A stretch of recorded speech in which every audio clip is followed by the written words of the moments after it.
everyone. Welcome to today's webinar. My name is Erin. I'm the Business Development Manager, I guess now Operations Director here at Softree, and one of your resident webinar hosts. Today we are tackling part 4 of our industry series, talking about renewable projects and how RoadEng can work for them. With me is my colleague, Matthew Dickey. He's our training manager, and he gets to do all the heavy lifting in today's presentation.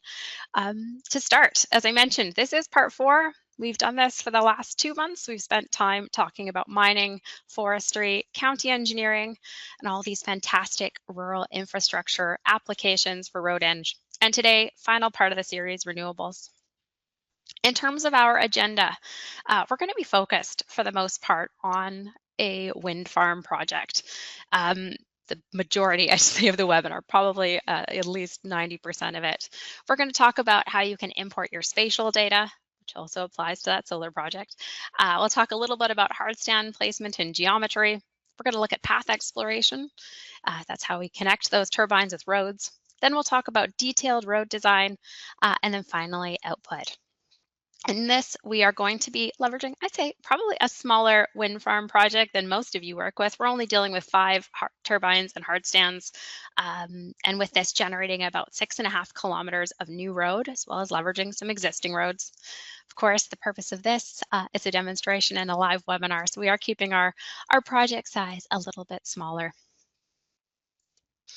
So if you're not too familiar with RoadEng, one really important piece to know is actually we're a modular software. So unlike a lot of other civil design softwares out there, we've actually separated our function into a couple different modules. And that really helps us to keep our software light, efficient, and easy to work with. So we're going to start off today in the terrain module. That's our module for working with your spatial data. That's where we also can do pad layout, working with path exploration, and then we'll come back to it as well again when we look at sort of site design and grading. And then we're also going to work in our other module, the location module, and that's really the module that's specialized for linear infrastructure design. Now you may notice there is a different number here on my screen today, 12. Although version 12 is not yet officially released, this is kind of our sneak preview as we've been doing throughout the whole industry webinar series, talking a little bit about new functions and features that are coming. And we are so excited today for sort of the first unveiling of our Path Exploring Networks tool. So stay tuned for that coming up in a few minutes. But yeah, version 12, not officially released. This is your preview here today. Again, if you are not too familiar with RoadEng, and we actually have so many new faces in our webinar audience today, I wanted to kind of highlight some, I'm going to call them learning objectives for the webinar. First off, we move really fast in these webinars. I do not want you to focus at all on memorizing and keeping track of the clicks and the specifics of the workflow. Really, today, the takeaways are, kind of understand the magnitude of design that we're going to cover in, say, a 40-minute time span, because we are exceptionally fast when it comes to preliminary design. Second is really that role and the impact of the earthwork optimization tools and what they're doing, especially when we get into the vertical optimization, where we're doing the cut fill balancing and the material movement optimization, understanding the role that that's playing in reducing cost. And then third, hoping you can also take away, hopefully, the ease of use and efficiency of RoadEng. We've got training courses that can help you with all the specific clicks, but this is really to give you a sense of what the software can do holistically. And then finally, I'm just popping it up here, although we're not going to spend any time on this one today. Optioneering, it's something that RoadEng is also exceptional at. So being able to quickly generate multiple different road options, compare them, cost them, and evaluate them. We won't do that today given the time, but it is something that is very important to RoadEng as well. Okay, we're going to turn our cameras off. We're going to get into the actual software now. And today's webinar is really going to be broken up into 5 pieces. We're going to go a little bit of back and forth. So this is kind of the 5 steps of a wind farm project. Step number 1 is all about spatial data. And this is pretty much how we start any project inside of RoadEng. You're going to bring in some survey data. We work with a wide variety of data, LiDAR, DEM, drone. Today, we're going to be working with 1 meter DEM data. This particular data set only has about 11 million points in it, so we're not going to need to do any thinning, But if you are working with much larger data sets than that, and I know some of you have had 200 million points, there's thinning tools inside the software that can help you really control that data set size to make sure that the software stays fast and responsive. The other parts of spatial data that we're going to work with, we're going to bring in our turbine locations as a shapefile. We're going to generate our hydrology using tools inside of RoadEng, but you certainly can import that as well. We've got ortho imagery. You can add constraints through polygonization tools or through your own imports. And then lastly, we're also going to bring in some existing roads as a shapefile. And all of that together gets us to the end of our first step, which is our terrain model, which serves as the basis. So with that, enough for me. I am going to pass the screen over to Matt, and we can get into the software and get going. Okay, Matt. All right, sharing my screen there. And yeah, as promised, we'll dive right in and kind of following the typical format we go with. We'll start right from square one. So I'm going to open up terrain.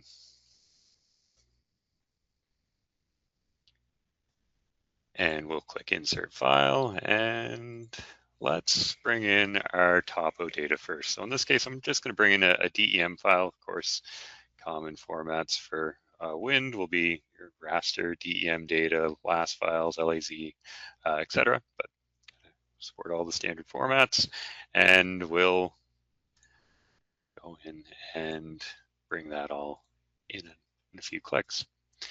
Now we've brought that in. I'm going to take those points that we've brought in and we're going to create a surface from it. I'm going to skip my contours for this one. Yeah, just we're going to add enough other things to visualize that contours aren't going to be super critical. But we will take those points and turn them into a tin surface, and it's going to take a moment as it thinks to that. All right, so we'll come over here. We'll click that 3D view, kind of optionally, just to see what we're dealing with. And at a bare minimum, we're going to want a surface.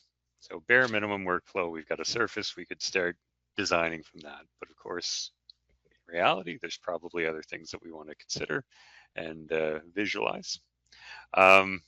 So we'll bring in that extra information that either we want to consider as we're making decisions, or we've got our topo data, we've got an ortho. I'm going to bring in some other spatial information that I already have. So existing roads, there's a shapefile for that. I'm going to dump it in here rather than drawing it in, so we can see where those are. Now these, it's optional. I want to change how they look, so I'm just going to change that line type and color. All right, so we've got that. Now it's a wind project, or it's a big part of having something that's reasonable is going to be, well, where do I actually want to get to? So I'm going to just bring in another shapefile that has my turbine locations in it. And again, just to make it a little easier to see, I'm going to change my symbol. All right, so we can see, okay, there's one turbine location, another one over here, a few at the top of the hill. So kind of making sense of things. And if we were to consider, well, I want to start at one location and get to those points, aside from considering the topo and where the existing roads are, another thing that I'll probably want to consider is water. So where are my streams? Do I have anywhere that there's drainage concerns where things are going to pond? And if we had that information already existing, we could insert it. In this case, I don't. So I'm going to just use the streams and ponds. And we'll hit OK. We'll let it run. For what it's doing, it's pretty quick. There we are. And, well, aside from just where the streams are, and when we get to running Path Explorer, it's going to generally avoid steep slopes just because we're using a cross-section based model. But if there's other areas that I'd like to avoid, I can add that in too. And I could draw features in manually. In this case, aside from just considering earthworks and costs, I want to avoid anywhere where we've got slopes over 80%. Just adds complexity to things. And for that, I'll run a new version file feature called Polygonize. And we'll tell the software that I want to create features anywhere that the slopes are, well, let's go greater than 80%. And kind of totally optional, but I'm going to change how they look a little bit here and just change the hatch that I have applied, so it's a little subtler. Change a couple numbers here just because I don't want to have really small undulations picked up, just if they're over a certain area. And we'll hit OK and we'll let this thing run. And I don't really want to see those in the 3D view. I'm going to turn those off. And we can see, okay, there's my areas where we're over 80%. I can see those streams. I can see those existing roads, etc. I think we're good to go. And with that, I'll pause there. I'll pass it back to Erin. Okay, guys. The next step in our series is hardstand geometry. So hardstand geometry is pretty important. It can come from really a couple different places. I'm sure most of you have your hardstand geometry currently saved in a DWG or DXF file. You can certainly import that. Then we move it into place for each of the turbines, or we can also create it tabularly inside of Terrain. Once we've got that geometry, we're going to move it into place for each turbine. And then the important part, which is really the earthworks. So the earthworks for these hardstands or pads can really be done in two different ways. The first way is being designed sort of as its own entity using bulk earthworks and the grading tools that exist inside of our terrain module. And we're going to explore that actually for the solar site design that we tackle at the end of today's webinar. But we tend to gravitate more, at least when we're making recommendations to clients, on including your hardstand geometry as actually a part of your road. So when your hardstand features are tied dynamically to our road's cross-section, this actually gives us an advantage of being able to consider the project more holistically. And we can also then optimize the earthworks for both that hardstand or pad and the road together. So yeah, really, really useful way to treat the earthworks. So that's what we're going to show you here today. We actually include the hardstands in that cross-sectional geometry in an upcoming step. But for now, let's take a look at how we get those hardstands in place, some tools that we can use to move and scale them. And for that, we're going to go back to Matt for step number 2. All right. So picking up where we left off there. I'm going to just bring in my pad geometry from a pre-existing file. So with this, I've got my project as we saw, and I'm going to click Insert File, and I'm just going to bring in a terrain file that has my pad geometry in it. But as Erin said, if you have it as a DWG, etc., you can bring it in if you haven't saved it as a terrain file, and away we go. Now, for this, it's kind of over here, an arbitrary location right now. I'm going to just move it into position. So we'll grab it, we'll pull it around over here, get it close to where we'd like it to be. We'll kind of use both these views as we change our orientation and get it the way we'd like, just rotating it around. And with this workflow, where I'm going to take it over into location and treat it as part of the road. Later, I'm going to not worry about getting my elevation exact or worry about having a grade on this, really just kind of getting it in an orientation that makes sense. And then once I've got that orientation set, I can come over here and we're just going to go from this point to that point and we'll snap it in so the turbine anchor points at a common location. So we've got it in position the way we'd like and kind of setting ourselves up to figure out how to get there. With that, I'll pass it back to Erin again. Okay, step number 3, now that we've got our hardstands in place, And I should say Matt's going to bring in the rest of them through a file that he already prepared, so you don't have to watch him move 5 turbines, hard stands in place. The next step is really, how do you connect these turbine sites with routes? And that's where path exploration comes into play. So Path Explorer AI is a tool inside of RoadEng built for route optimization. I should mention it is an AI tool that exists exclusively in the computer that it's being run on. So we are not sending your data up to a cloud. There's no other processing. It's actually all happening inside of RoadEng within your own private network. So it utilizes the tin surface for accurate terrain modeling. And basically, it's going to dynamically search that 3D space to find cost-effective and feasible alignments between 2 points, points A and B. And when it does that, you can then evaluate and review those options. So what does that look like from a user perspective? You're going to want to tell Path Explorer a little bit more about your project and a little bit more about your constraints. So you're going to start off by defining what we call construction zones. These can be no-go polygons, no-go polylines. Perhaps you've got streams that you have a crossing cost for. We can tag those as polylines with a crossing cost. Or maybe you've got some more challenging material to work with, or an area that might have a different construction cost associated with it. And we can tag those as polygons of different cost. So there's sort of 4 different ways that you can constrain or communicate with Path Explorer about what's happening in your terrain and your different constraints. From there, we define our parameters. So we'd select our turbine points. And in our very first version of Path Explorer AI, which came out last year, we were looking exclusively at going from point A to point B. And you'll see in a moment some very exciting changes in that space. But here, we're going to define the parameters. So those turbine points A and B, your road width, your minimum maximum grade, side slopes, vertical offsets, and of course, your minimum horizontal curvature. It's going to take those and look at the simple trapezoidal prism that we've got here in the picture, looking at cut cost, fill cost, and surfacing cost. And from there, work some wizardry and you get optimized road locations in minutes. Pretty phenomenal, but it gets even better. And this is what we're really excited to show you guys today.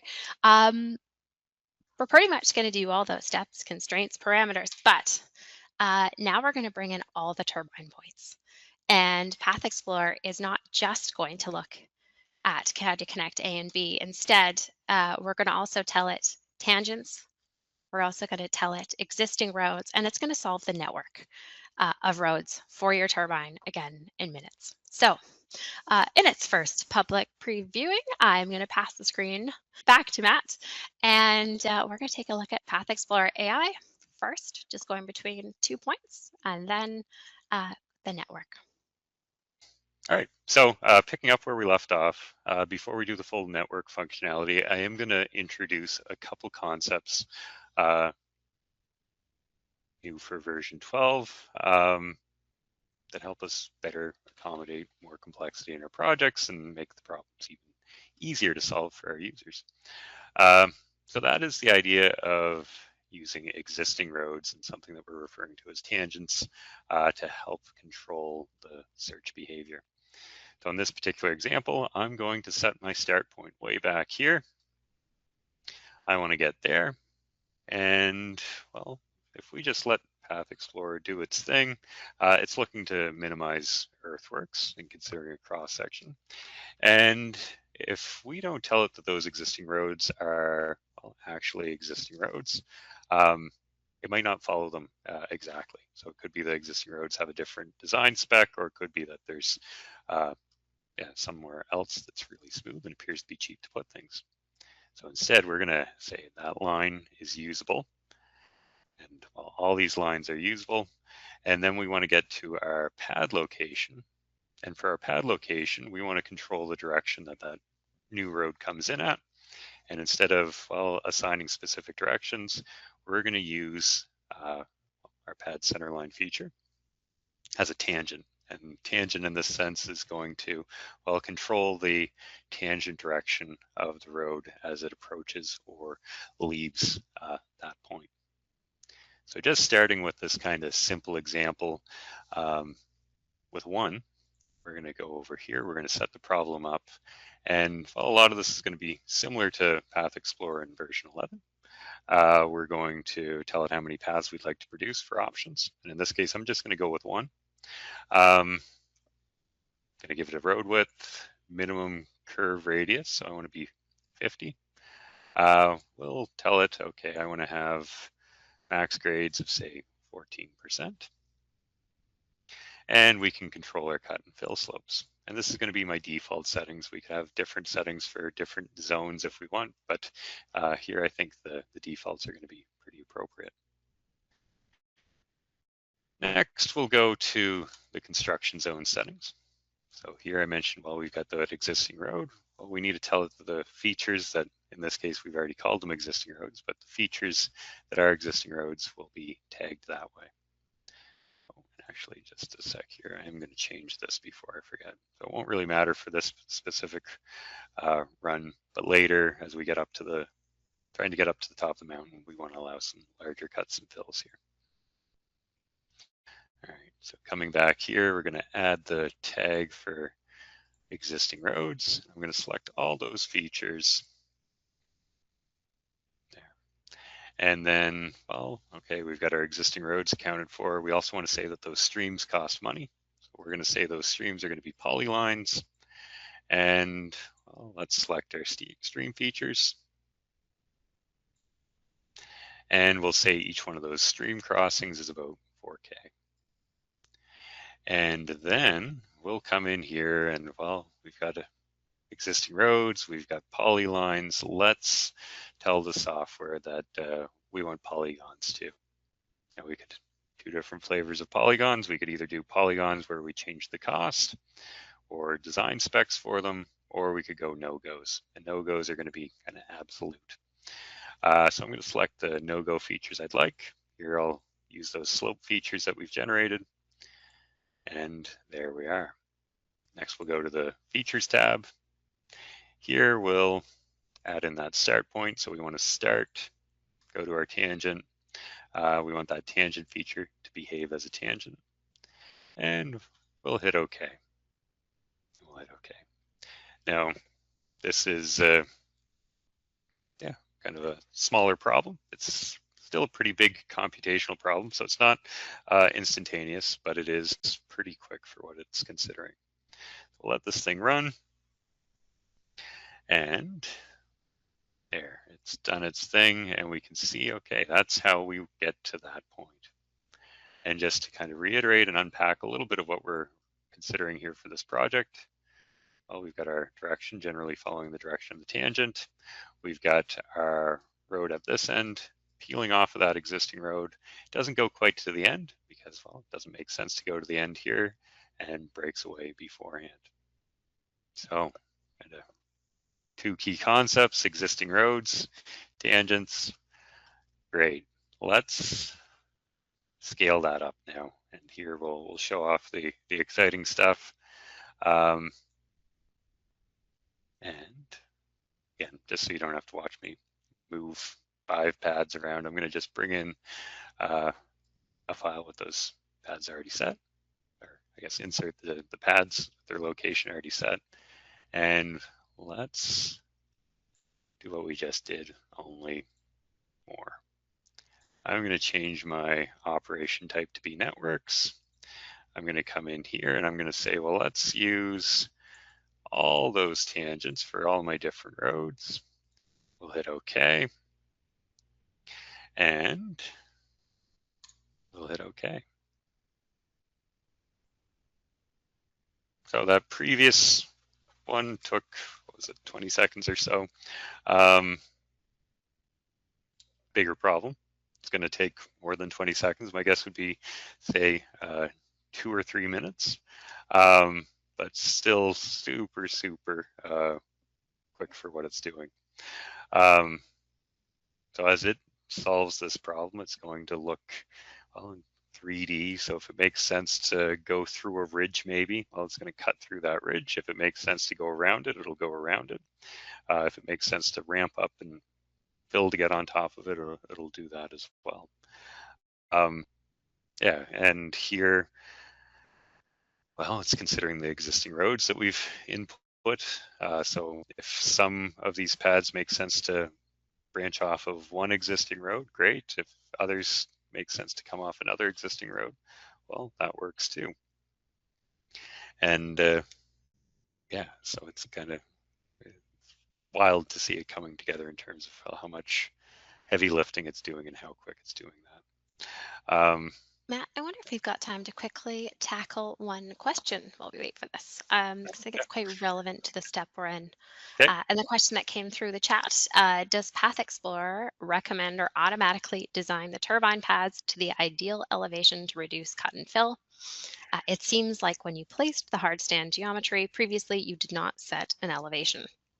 that's totally valid. So Path Explorer is not really looking at the pad as a pad. It's looking at it in terms of how to get there given the geometry that we fed it in.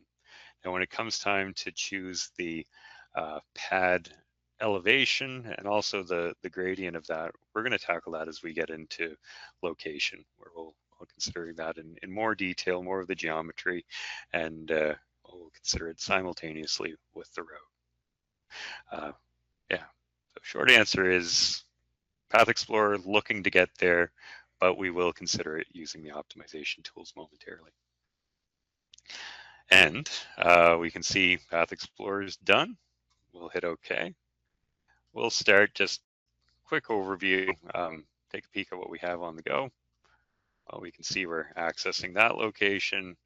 We can see coming back here, well, we're peeling off that existing road to get to that pad.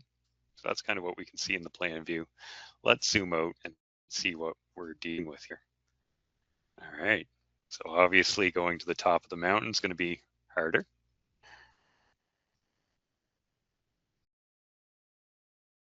We'll kind of pan around here.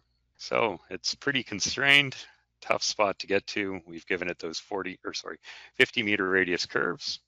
So we are switchbacking to get back up there, but they are adhering to our design specs, and it's squeezing everything out of it to get to where we'd like to go and minimize those costs.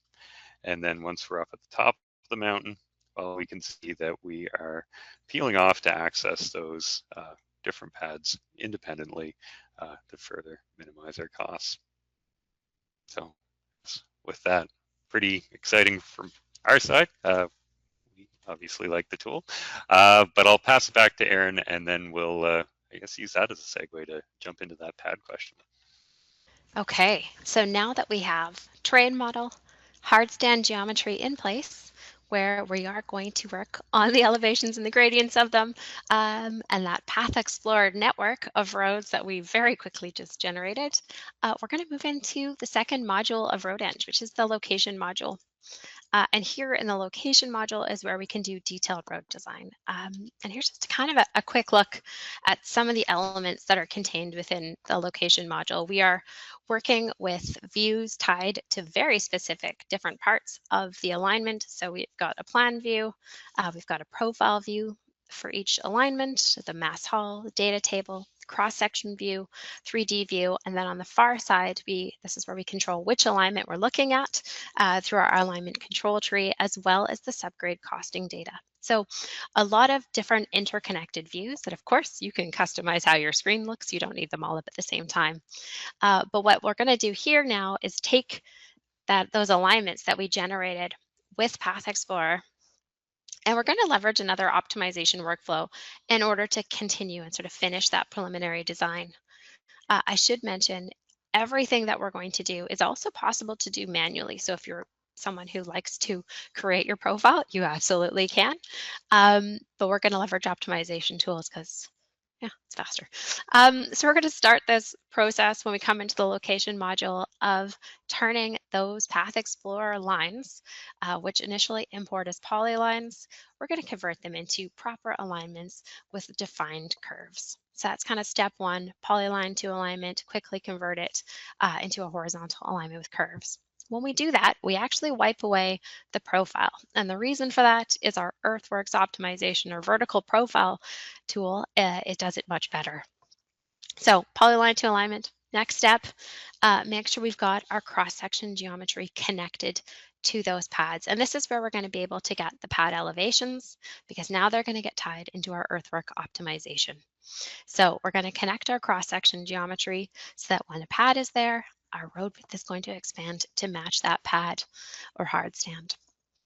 And then finally, the other kind of part here in our detailed road design aspect, and again, RoadEng goes much deeper. We're kind of focusing more on the preliminary side today, but vertical optimization. This is where we're going to get our detailed cut fill balancing, earthworks optimization, and movement.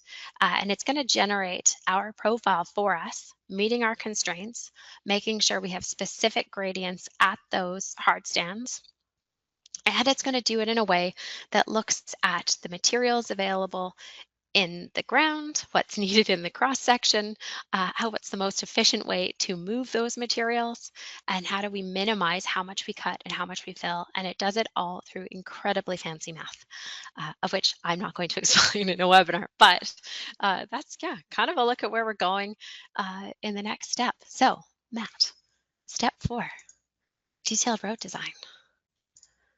Back to you. So with that, I did click a button here while Aaron had it. So I've saved my file. So that's an important thing. I've saved my terrain file. I'm going to switch over to location.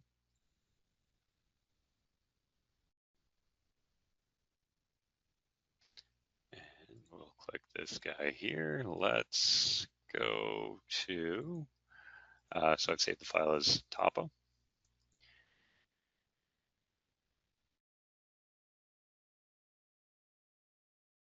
And let's run, actually, which one of these do we want to use? Let's use that guy there. We'll go with the long one.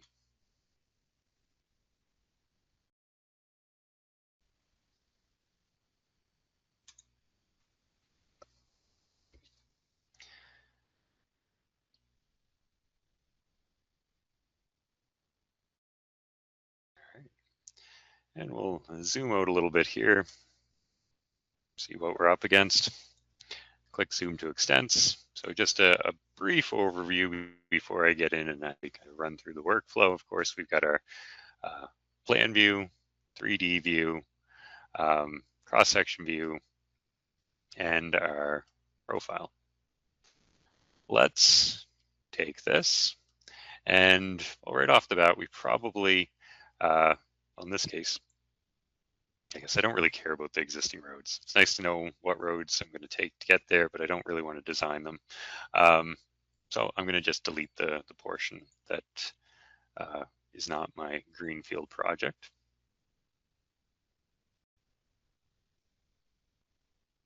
All right. And then, well, we can see that Path Explorer solution. It's adhering to our curvature constraints, but it is representing it as a polyline. We probably want proper curves and tangents. So for that, let's run polyline to alignment.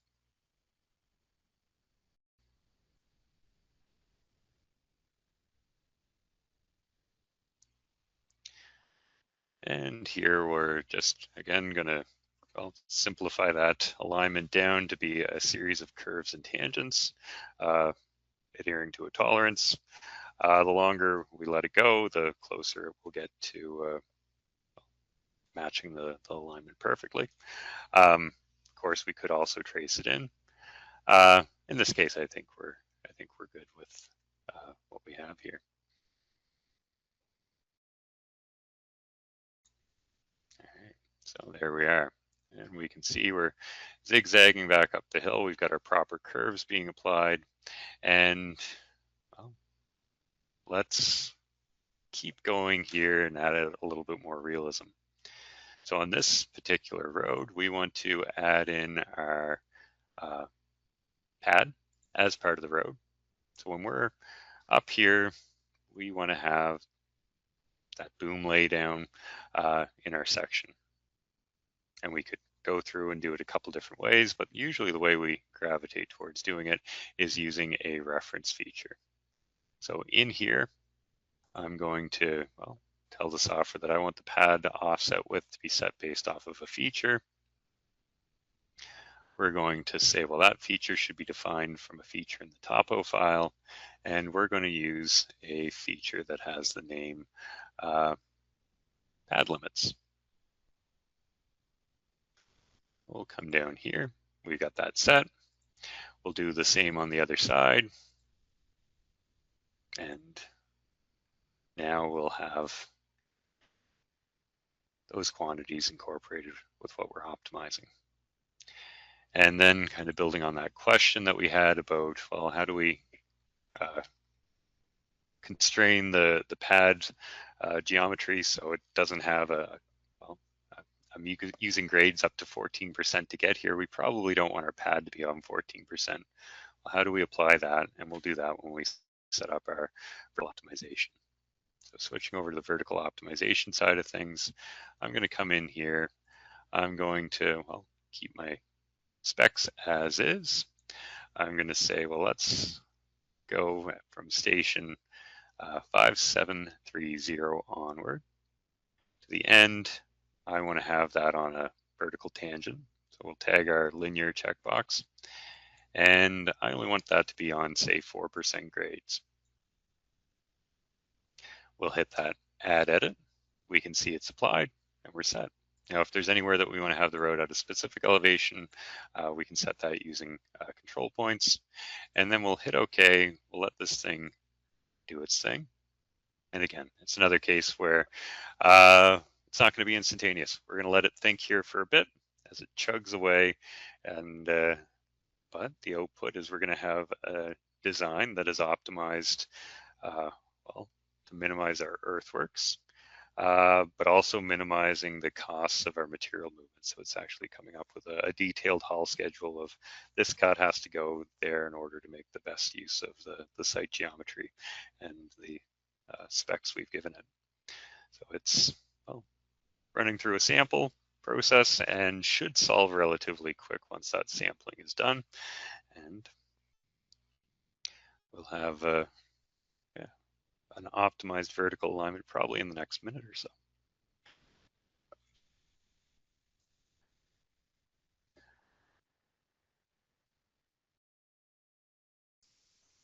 While we're here and waiting, Matt, I've got a question that is quite relevant to this, which is, can we assign different gradients to different areas of this hardstand? For example, 1% for the main crane area, and then different percentages for the crane boom assembly area.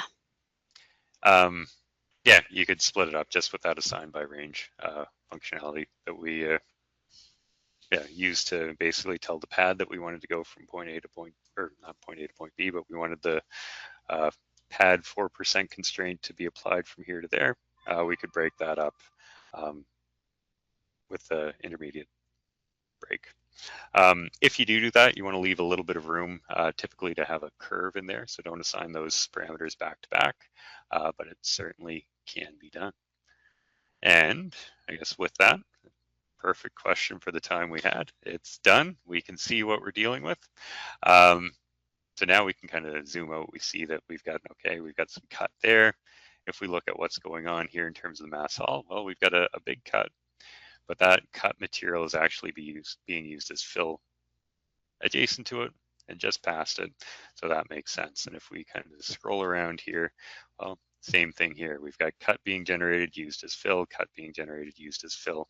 Away we go down to the bottom, all within the design specs that we've given it. So pretty quick, pretty, fast. Well,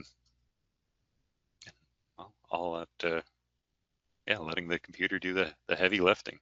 If we want to add in something like a culvert, we certainly can. And if there was some reason we wanted to move things around here, we could. And actually that culvert, I'm going to hang that culvert instead of having it on that grade. Now we could move our curves if we wanted to. But yeah, we've optimized it. We're good to go.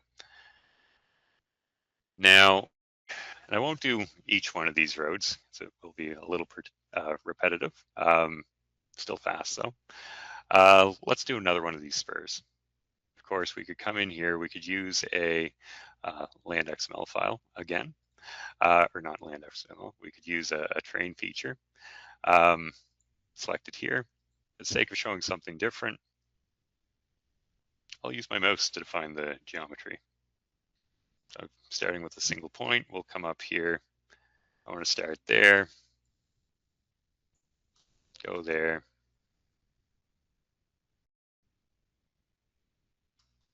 and we'll go to there. Instead of using polylined alignment, if we want to add in our curves, well, we certainly can add in our curves. Go with a 50-meter radius curve, and we're set. And then, well, once again, we can say, okay, on this particular one, I want to have my cross-section geometry set up to reference those reference features. And, well, let's just see what they're named. When I set it up previously, I just selected a specific one. We'll go 8 and 9 here. And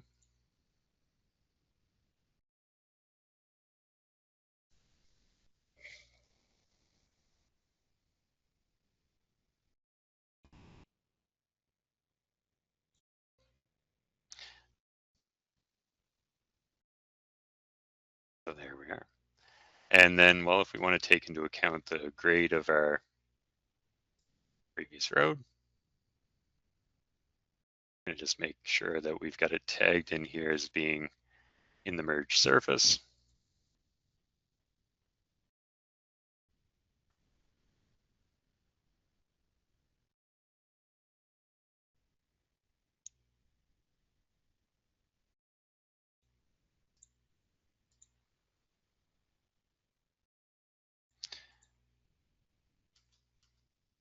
And we're going to do that vertical optimization. Oh, we'll just check that.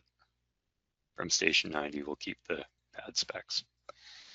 So let's, now here, just looking at it, we might need some large fills. Allow it to be larger cuts and fills.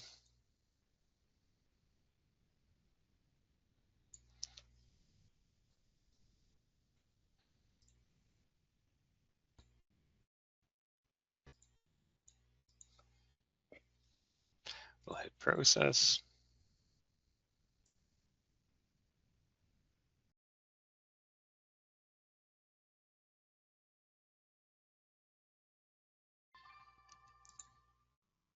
And voila. So we've got our other pad here ironed out. And we could rinse and repeat and do that for our remaining. So very quick to get an optimized vertical line with our optimized network. And yeah, we can see what we're up against. I can see my volumes down here. So with that, I'll pass it back to Erin, and I'll let her introduce her next topic. Excellent. Thank you, Matt. Okay, step 5, output. So let's imagine that Matt's gone and done that now for all of the different segments of our road project.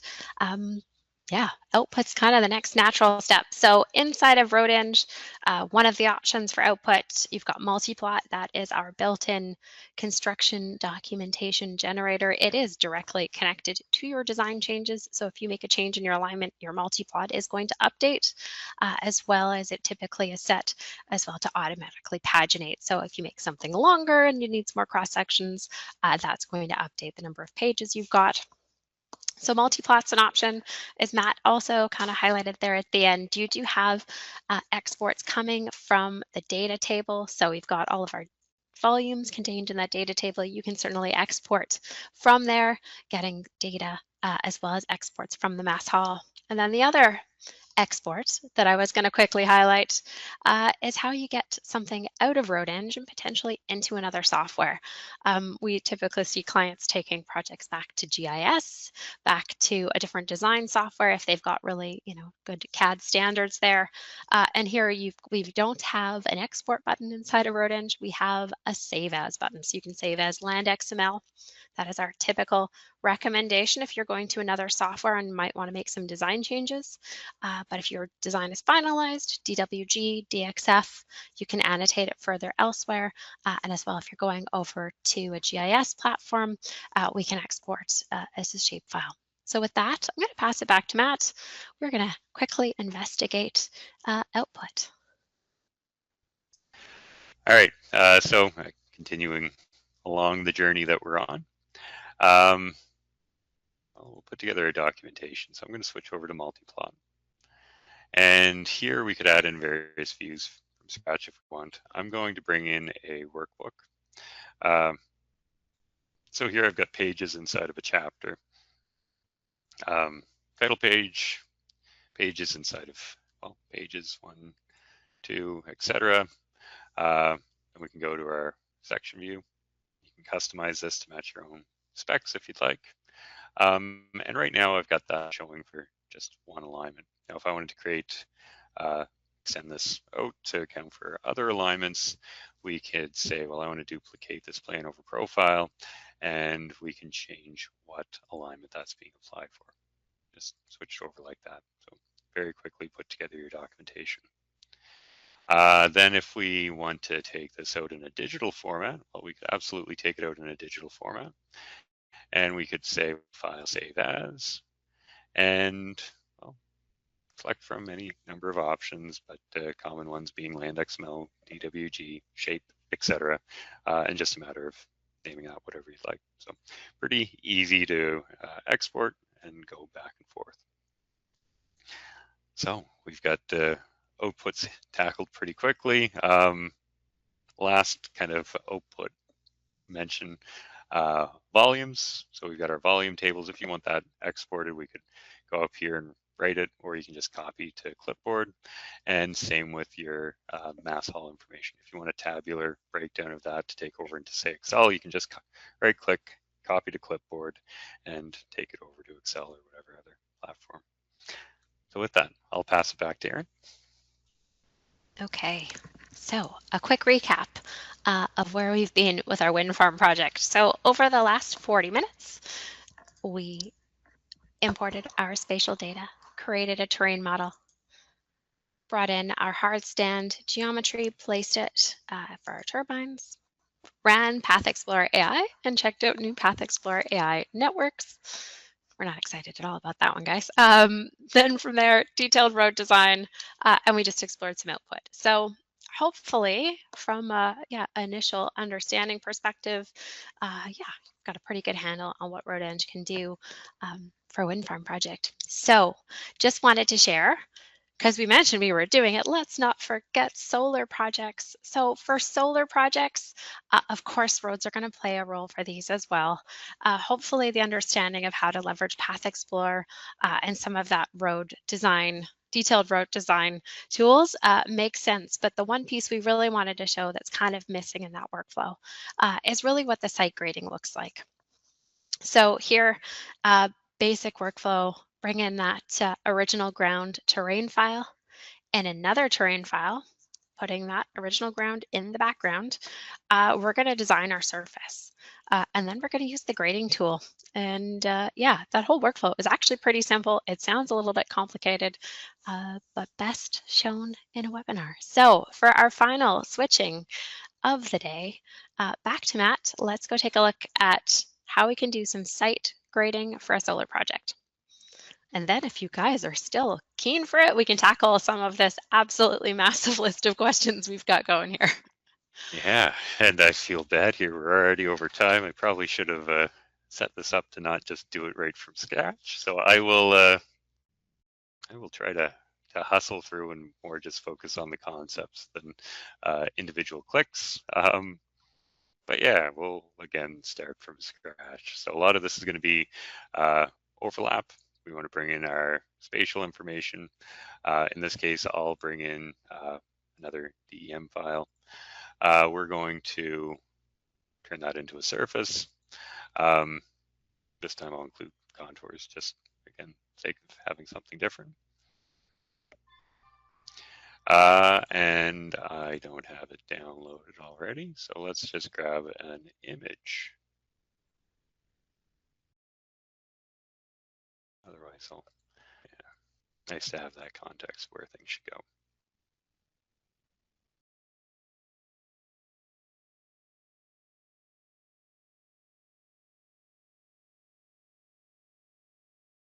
And just a note here, we're connecting to a web map tile service, but we are downloading the imagery locally. So if we ever need to go back and defend why we made a decision that we made, we're not kind of at the mercy of whatever the current imagery is.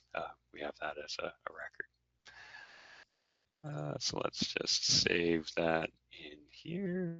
Oh, I guess I did have one. Skip the step.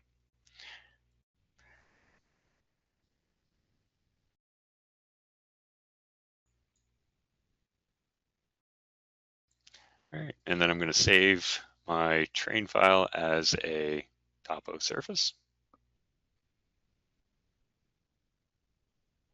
And kind of like location, that's an important concept where we're going to have our topo as a train file, but instead of doing our design and location, we're going to figure out our design geometry in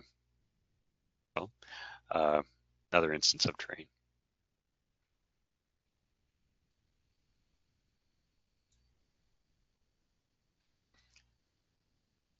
And so here I want to, just for a frame of reference, I'm going to draw a feature. We'll go from there to there. I'm going to copy it. I'm going to take that over into train. Another new train. We're going to paste it. I also want to see that file that is our topo. So we're going to add that in as a background. And well, let's also just, for the sake of visualizing it, we want to have that image.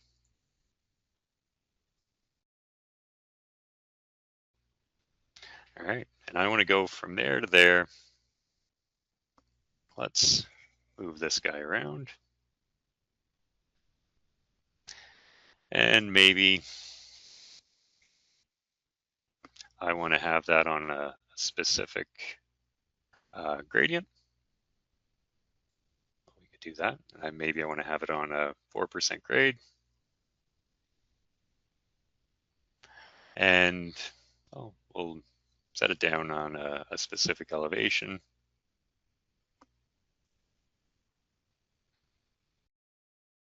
We'll make it a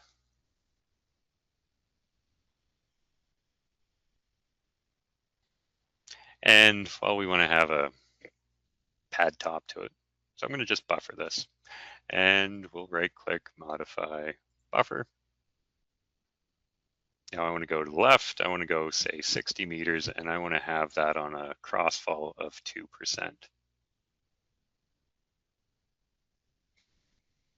And I don't want it to be rounded. We'll tag that.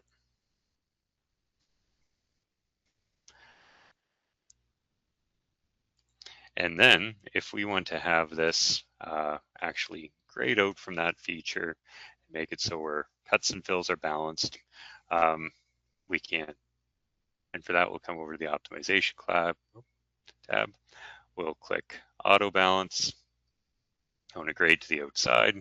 I'm going to target that topo surface. We can set our cuts and fills to be whatever we'd like. And well, in this case, I want to have that balanced. So a 0 surplus. We'll hit OK. We'll hit OK. Move that pad geometry up and down. We can see what we're dealing with there. And we can come back.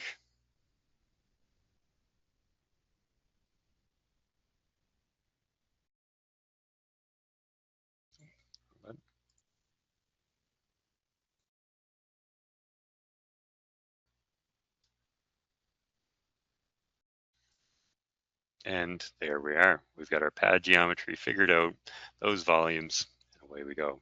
Now, if we want to put together some documentation for this, we can as well. Switch over my screen layout here.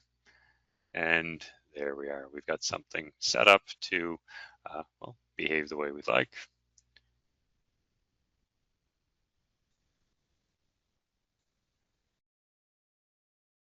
I've got a couple different windows here for different things.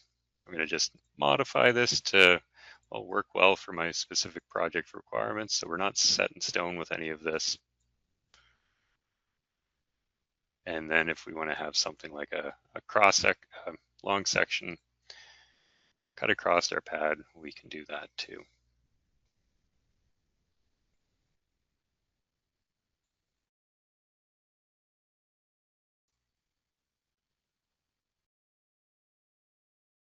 We'll make that our section.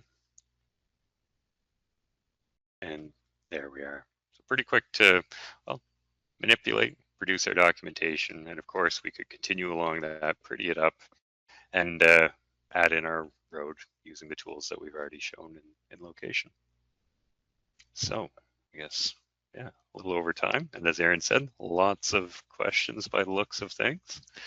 There are a lot of questions in the chat, Matt. Let's tackle some of them. So first question, an interesting one. I feel like you might go on a bit of a tangent. So I'll try not to. Just be I'll be careful. somewhat cognizant of people's time. Yeah, but is there any tool that can work on the existing road analysis, like horizontal and vertical or horizontal curves and vertical grade on those existing roads? Yeah, and I'll try to keep my answer concise. You can use a lot of the same tools that we've used for Path Explorer and optimizing the greenfield portion of our project. So with that, you could take the line work from an existing road and run polyline to alignment on that and try to follow it within the tolerances that you've given it. So that can help identify areas where your horizontal curves don't line up with specific specs. And then similarly for the vertical optimizer, it's primarily set up to use your road cross section to minimize subgrade earthworks.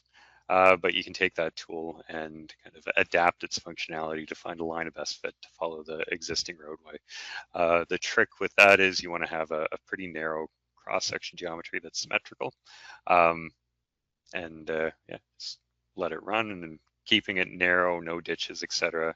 So it's not trying to balance out earthworks, it's just trying to minimize the deviation from the line. So yeah, and we do have videos on that. I think we covered that workflow in our county roads webinar on this series. So yes, short answer is yes, and of course I gave a longer answer than needed.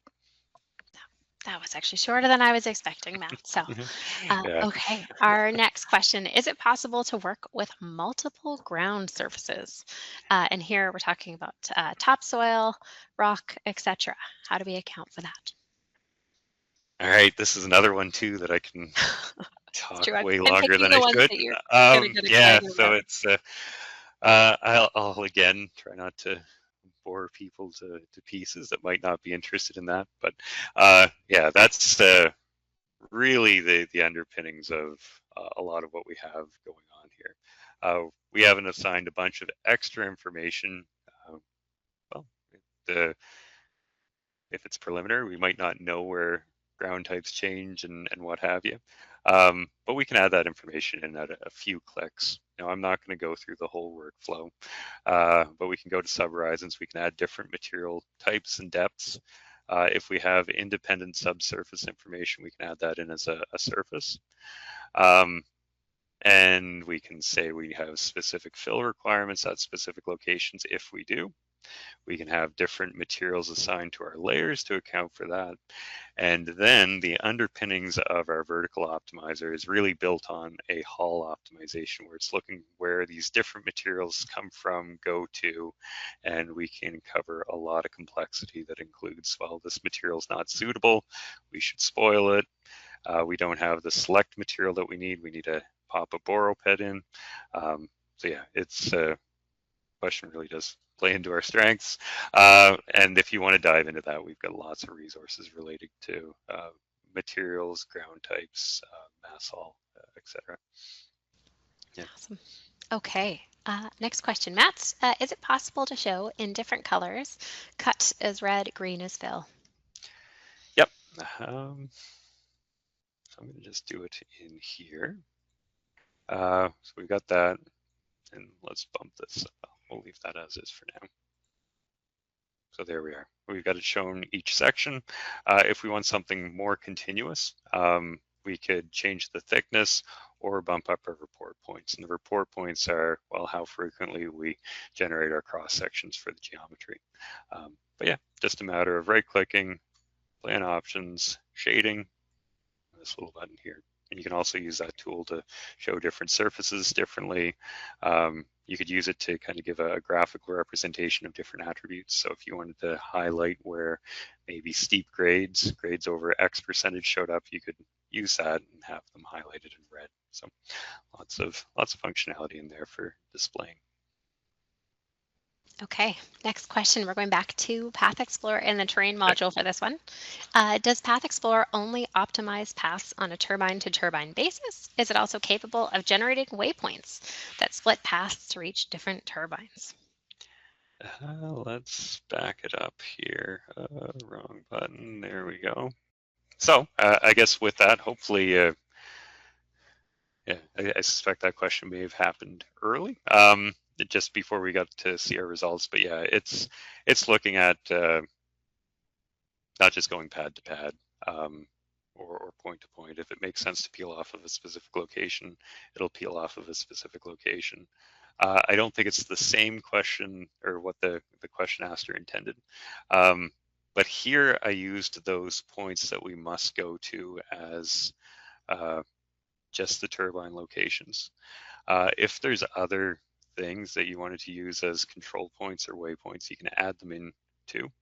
So an example would be, and the software is primarily looking at all the costs that we've given it. If there was a major bridge location and we wanted to use that bridge crossing at a specific point, we could add that in as a tangent as well. And we could add the river that it's crossing in as a no-go, and that tangent feature is going to allow us to bridge that and kind of force everything through that funnel point too. So yeah, lots of functionality there. Short answer is yes, and then some. Okay. We have so many questions, Matt. I'm just going to pick a couple more. And then for everyone who's asked all these fantastic questions, we are going to probably take a day, but we'll write you all good responses for them. The next question, is there a maximum number of turbines that Path Explorer can connect in a single layout or network? If so, what is the system limitation? Yeah.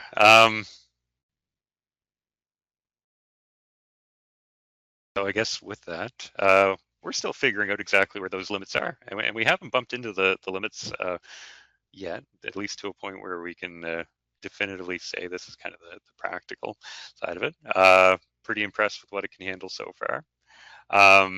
And for, I guess, context of what I'm running with here, I'm just running a laptop with an i7 processor and 16 gigs of RAM. So you don't need a supercomputer. But we do have people that are working on some very large projects and want to squeeze every little bit of performance out of things. And well, having a higher spec machine will obviously give you answers sooner. So hopefully that answers it for now.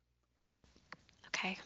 Our next question, and it's a pretty common one as well. Can Path Explorer draw curve widenings and blade oversail areas?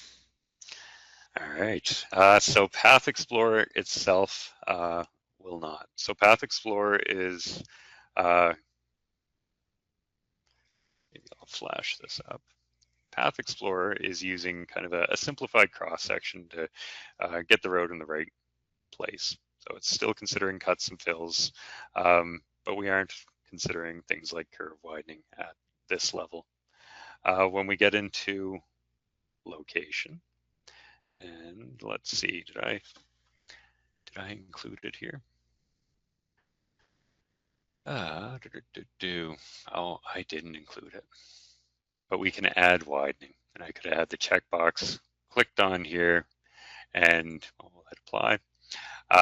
that's going to add widening to our project. Now this is being generated based off of a table. The users can customize their own widening table to suit. So yeah, that is, I guess, part of the question. For blade over sail, we don't have specific functionality for that. You could adapt your widening table to account for that information, or you can do that analysis, yeah, using something like AutoTurn's web app, and you can take the line work out from this into the web app and run it quickly on that, and then take the line work from the web app back in and use that as an offset to apply to your road widths, or if you weren't actually building those oversail areas out as well, proper road prism, you could just clear it and just show the grubbing and excavation of that material. Hopefully that answers the question. Yeah. Okay, super engaged webinar audience. Last question of the day, and then we're going to wrap up. This question is about pad geometry in the initial pad file. So the comment is, it seems like that pad geometry was somewhat close to the elevation of the turbines, with the final profile and elevation to be polished in the terrain tools. Is that right? Then they asked, for example, if we uploaded pad geometry layout with everything at elevation 0, would that still work? Or do we need to adjust it to be closer to the actual turbine elevation? Good question. I like that question. And sorry if I read it poorly. It was a great question from the question asker. All right. So yeah, my pads were around the same elevation that I ended up with. Now you could have it at 0 elevation. When we're doing this, we're kind of just looking to get to that location. I like to have my pads roughly in the same ballpark as I'm deciding the orientation for them. And the reason for that is, and particularly on complex terrain, it's nice to make sure that you don't have, say, your boom cantilevered out off a cliff. So I will generally have mine shifted up to a level that I can kind of visualize and make sure that, okay, this is reasonable, but not worry about the details. So if you're in a similar position as my own and you want to shift an elevation up, you can. So I'll have my features selected that I want to move. And let's go over here. We can click shift. So if I'm at elevation 240 and I want to bump that down to, say, 235, we can, and it'll move it up and down.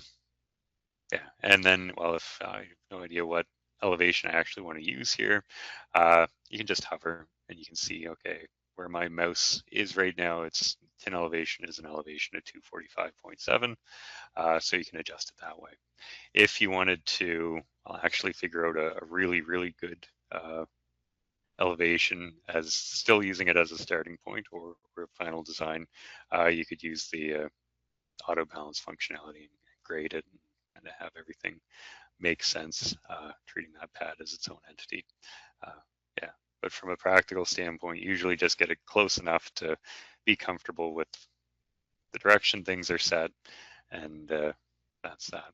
And then another thing here that I don't normally do when I'm doing these webinars is here, just to make it a little easier to see what's what, I did have those tagged as 3D facet features, so I can see that top as a surface rather than just looking at the line work that I'm working with. So hopefully that answers your question. Pretty easy either way. You can shift it up if it's at 0 elevation. You don't have to. If you know what direction you want it to be, you can just move it into place, leave it at 0, and you're set. Or you could do something a little more sophisticated, like using auto grading in terrain. And with that, guys, only half an hour overtime, nothing in the world of Softry webinars. We do want to thank you all for staying, so many of you staying with us throughout all these questions, and to the question askers whose questions we have yet to answer, we will get to you. Just not in the live webinar. We're going to tackle those offline and get you some nice emails. So thank you everyone for being here today. We hope that you found the webinar useful. And yeah, we look forward to seeing you all at another webinar again soon. Bye, everybody. Thanks, everyone.